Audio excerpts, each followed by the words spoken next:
নমস্কাৰ বন্ধু বান্ধৱীসকল, আপোনালোকক আমাৰ চেনেলটোলৈ স্বাগতম জনাইছোঁ। আজি আমি এই ভিডিঅ'টোত গৰ্ভাৱস্থাত কি খাব নালাগে তাৰে আলোচনা কৰিম। তেন্তে আহক ভিডিঅ'টো আৰম্ভ কৰোঁ। প্ৰায় মানুহকে দেখা যায় যে গাখীৰত কেঁচাই কণী দি খায় বা বেলেগ ধৰণৰ উপায়েৰেও কণী কেঁচাই খায়। কিন্তু গৰ্ভৱতী মহিলাই কেতিয়াও কণী কেঁচাই খাব নালাগে, কাৰণ কণীত কেতিয়াবা সালমনেলা নামৰ এবিধ বীজাণু থাকে, যাৰ দ্বাৰা বমি, ডায়েৰিয়া, জ্বৰ, মূৰৰ বিষ আদি হ'ব পাৰে।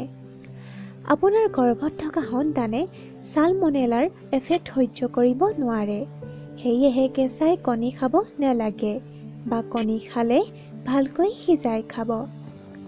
গৰ্ভৱতী মহিলাই ষ্ট'ৰ কৰি থোৱা কেঁচা বস্তু যেনে বুট, মগু বা আগতে থৈ দিয়া গজালি ওলোৱা বুট, মগু আদি খাব নালাগে, কাৰণ আগতে তিয়াই থোৱা বাবে তাত সালমনেলা, ই. কলাই আদি বেক্টেৰিয়া থাকিব পাৰে, যাৰ দ্বাৰা পেটৰ বিভিন্ন বেমাৰ হয় আৰু পেটৰ বেমাৰ হ'লে তাৰ ডাইৰেক্ট প্ৰভাৱ সন্তানৰ ওপৰতো পৰিব পাৰে। সেয়েহে কেঁচা বস্তুবোৰ ভালদৰে সিজাই খাব লাগে। লগতে যদিহে দেহত এই বেক্টেৰিয়াবোৰ প্ৰৱেশ কৰে, তেন্তে মাকৰ দেহৰ পৰা সন্তানৰ দেহলৈও বীজাণুবোৰ যাব পাৰে আৰু জন্ম হোৱাৰ পাছত সন্তানৰ ডায়েৰিয়া, জ্বৰ, বমি আদি হ'ব পাৰে। গৰ্ভৱতী মহিলাই চেনি বা মিঠাজাতীয় বস্তু কমাই খাব লাগে।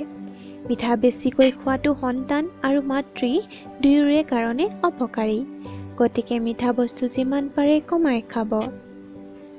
গৰ্ভৱতী মহিলাই শাক-পাচলি আৰু ফল-মূল ভালকৈ ধুই খাব লাগে।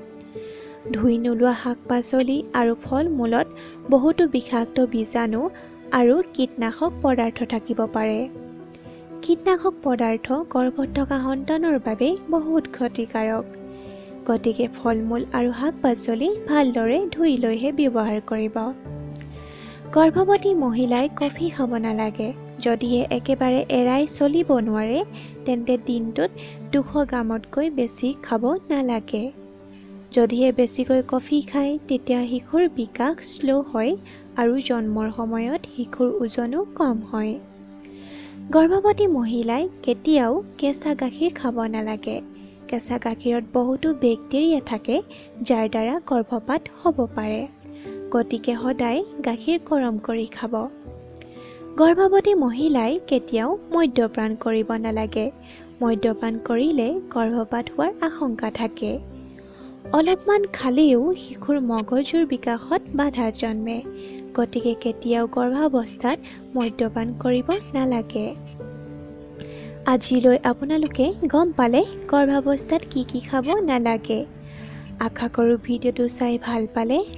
যদিহে ভাল লাগিল তেন্তে লাইক কৰিব, শ্বেয়াৰ কৰিব আৰু আমাৰ চেনেলটো ছাবস্ক্ৰাইব কৰিবলৈ নাপাহৰিব।